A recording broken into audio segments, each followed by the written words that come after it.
आज तिला ऑफिसला जायला उशीर झाला आणि तिची नेहमीची ट्रेन सुटली।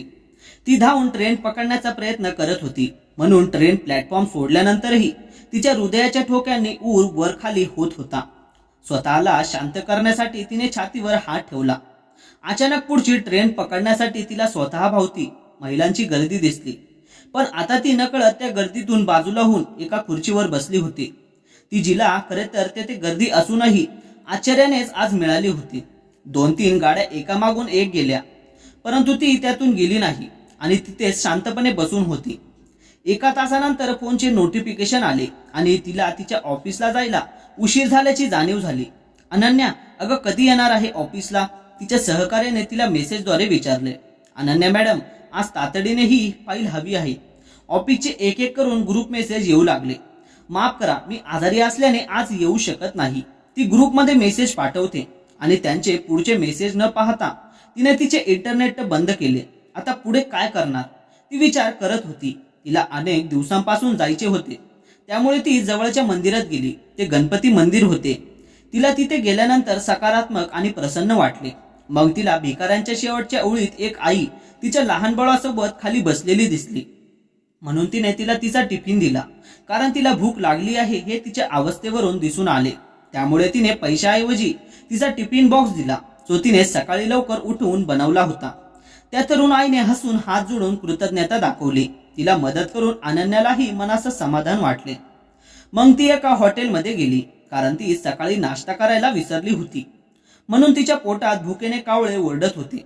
प्रत्येक वेळी ती हॉटेलमध्ये तिचे पती विहान आणि तिची 2 मुले भूमी आणि आर्यन यांच्यासोबत जात असे, पण आज ती एकटीच गेली होती। तिला वेगळं वाटत होतं। सर्व विचार झटकून आता ती आज स्वतःचाच विचार करत होती। वेटर आला आणि नाश्त्याची वेळ संपली, म्हणून त्याने जेवणाची ऑर्डर मागितली। प्रत्येक वेळी तिच्या नवऱ्याने आणि मुलांनी ठरवले, कारण ती काहीही खाऊ शकते, गृहीत धरलेले म्हणून तिच्याकडेही जास्त पर्याय नव्हता। मुलेही पूर्ण जेवत नाहीत, म्हणून उरलेली ती आणि तिचा नवरा त्यांच्या ताटातून खात होते। तिला खूप दिवसांपासून आवडलेली गोष्ट ती आज कशी विसरली हे तिला जाणवलं। तिने अतिरिक्त 2 बटर पाव असलेली पावभाजी ऑर्डर केली। जेवताना ती कोणाचाही मध्ये व्यत्यय न येता शांतपणे जेवत होती। अचानक तिला तिच्या लग्नापूर्वीच्या दिवसांची आठवण झाली। तिचे वडील रात्री जेवायला तिची वाट पाहत असत। ते दोघे बाजूला बसून एकत्र जेवत असायचे। घरात कोणतीही वेगळी वस्तू बनवली की सर्वप्रथम ज्याची चव झाकेल ती म्हणजे घरची लाडकी मुलगी अनन्याच। परंतु लग्नानंतर समीकरण बदलतेच। अपरिपक्व मुलगी ही वैवाहिक जीवनात प्रवेश केल्यानंतर परिपक्व होते, तसेच काहीसे तिथंही झालं होतं। ती तिशीच्या उत्तरार्धात होती। आरोग्याच्या समस्याही निर्माण झाल्या होत्या।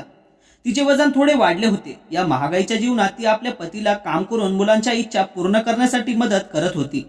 तसं विहान हा काही वाईट नव्हता नवरा म्हणून, पण ऑफिस आणि घर तिने दोन्ही सांभाळावं असं त्याला वाटत होतं। त्यामुळे कधी कधी त्यांच्यात भांडणे व्हायची। सासू सासरे अधूनमधून नातवंडासाठी त्याच्या घरी भेटायला येत होते, पण त्यांना गावातच राहायला आवडते, म्हणून त्यांना गाव सोडून यायला आवडत नव्हते। तिचे आई वडीलही यायचे, ते सुद्धा 2 दिवसांपेक्षा जास्त राहिले नाहीत, कारण ते त्यांच्या जावयाचे घर होते। त्यामुळे ते चांगले दिसत नाही असे त्यांना वाटले। त्यांचे पहिले अपत्य भूमीच्या जन्मानंतर तिने प्रसूती रजा घेतली होती। त्यावेळी तिची आई आणि सासूने तिची छान काळजी घेतली होती। दुसऱ्या गरोदरपणात तिच्या आई वडिलांनी बाळ 5 महिन्यांचे होईपर्यंत तिला घरी नेले होते। तिच्या कमकुवत शरीरामुळे डॉक्टरांनी 2 वेळा तिची काळजी घेण्याचे सांगितलेले। विहाननेही कामातून वेळ काढला होता आणि तिला त्यावेळी भेटायला जायचा। आज एखाद्या चित्रपटातील दृश्यांप्रमाणे सर्व काही तिच्या डोळ्यांसमोरून निघून गेले आणि तिला वाटले की त्या प्रक्रियेत ती स्वतःलाच हरवलेली आहे। तिला मागच्या आठवड्याची गोष्ट आठवली। हात भासलेला असतानाही ती तिचं काम करत होती। लग्न झाल्याच्या सुरुवातीला तिची काळजी घेणाऱ्या व्यक्तीने आता तिला विचारण्याची तसदी घेतली नाही आणि ते हलक्यातच घेतलं। ती त्या भाजलेल्या जखमेकडे पाहत होती। ती जवळजवळ भरत आली होती, तरीही तिची छाप खुनेने तिथे सोडलेली होती। काहीतरी ठरवून ती घरी गेली। मुलं त्यांच्या शाळेत होती, म्हणून त्यांना आणि ऑफिसमध्ये असलेल्या नवऱ्याला घरी परतण्यासाठी अवकाश होता। तिने 2-3 कागदावर काहीतरी लिहायला सुरुवात केली। मग मुलं आली आणि तिचा नवराही घरी आला। तिने त्यांना चहा आणि खायला दिले, पण काहीच बोलली नाही। ती त्यांना काहीच का बोलली नाही असा विचार करत 3 जण त्यांचे रात्रीचे जेवण करत होते। नंतर तिने भांडी न धुता ती टीव्ही बंद करायला गेली, जे 3 पाहत होते। तू टीव्ही का बंद केलास अनन्या? थोडासा आवाज वाढवत तिचा नवरा म्हणाला। हो आई, मला पण बघायचं होतं, तिचा मुलगा म्हणाला। तिने सपशेल त्यांच्या बोलण्याकडे दुर्लक्ष केले. एक खुर्ची घेऊन ती त्यांच्या समोर बसली. आता त्यांनाही कळले की ती काहीतरी गंभीरपणे बोलणार आहे. तिने एक दीर्घ श्वास घेतला आणि त्यांना एक कागद दाखवला. कुठे जात आहेस? त्यांनी आश्चर्याने तिच्याकडे पाहिले. त्यापूर्वी ती तिच्या कुटुंबाशिवाय कुठेही केव्हाही कधी गेली नव्हती. मी बाहेर जात आहे. तुम्हा तिघांना इंग्रजी वाचता येते ना? ती सहज म्हणाली. ती अशी आधी कधीच वागली नाही, म्हणून त्यांनाही आज तिची वेगळी बाजू दिसली होती. पण आम्ही आमचं सगळं कसं सांभाळणार? आणि तेही तू एका दिवसासाठी नाही तर 3 दिवसांसाठी जात आहेस. आता नवऱ्याच्या आवाजात राग दिसत होता. दुसरा कागद वाचा. तुम्हाला कळेल की माझ्याशिवाय तुम्ही कसे सर्व व्यवस्थित सांभाळणार म्हणून, अनन्या त्यांना म्हणाली. घरात आल्यावर दुपारी ती तेच लिहित होती. एक एक गोष्टी वाचून त्यांचे डोळे मोठे झाले. नाही, आम्ही हे करू शकत नाही. तिघे लगेच म्हणाले. करा किंवा करू नका, ही तुमची समस्या आहे, ती बेफिकिरीने म्हणाली आणि खोलीत जाऊन झोपी गेली. तिने त्यांना त्यांची सर्व कामे स्वतः कशी करायची असं तिने त्या कागदामध्ये म्हटलं होतं, ज्यात त्यांच्या रोजच्या कामाचे वेळापत्रक लिहिले होते. दुसऱ्या दिवशी ती लवकर उठली. त्यांना एक नजर पाहून घरातून निघून गेली. 3 दिवसांच्या सहलीसाठी एकटी लोणावळ्याला गेली होती. ती ट्रेन आणि बसने प्रवास करून शेवटी तिथे येऊन ठेपली. तिने तिच्या पतीला मेसेज पाठवला की ती पोहोचली, पण नेमके ठिकाण सांगितले नव्हते. तिला कोणी फोन करू नये किंवा त्रास देऊ नये, त्यामुळे एअरप्लेन मोडवर मोबाईल ठेवला होता.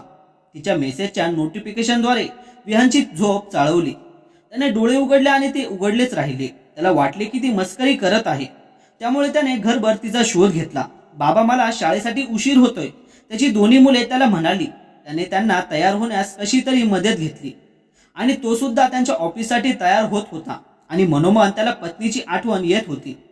नाश्त्यात त्याने जॅम बटर दिले आणि त्याचप्रमाणे 3 टिफिनमध्येही तेच भरले. मग शाळेची बसही आली. घाईघाईने त्यांना आत बसमध्ये घेतले आणि तो घामाघाम होऊन घरी परतला. अनन्या, तू हे रोज कसे केलेस ग? तो स्वतःशीच म्हणाला होता. सकाळ कशीबशी त्याने सांभाळली, पण रात्री आणि उद्याचे जेवणाचे काय? ऑफिसमध्ये बसून तो विचार करत होता. तिथे अनन्या रिसॉर्टमध्ये बसून चहा पिण्याचा आनंद घेत होती आणि तिला जे आवडते ते खात होती. सोबत अनेक वर्षांपासून वाचण्याची इच्छा असलेले पुस्तक देखील ती वाचत होती. सर्व एकटी करत असताना थोडी घाबरली आणि आपल्या लोकांची आठवणही येत होती. पण आता तिने एकट्याने मज्जा करायचं ठरवलंच आहे आणि त्यांनी काही गृहीत पकडलंय याची जाणीव करून द्यायची, म्हणून मन घट्ट करून तिने ते केलं. इथे संध्याकाळी विहान आणि मुलं घरी आल्यावर त्यांचा चेहरा उदास झाला होता.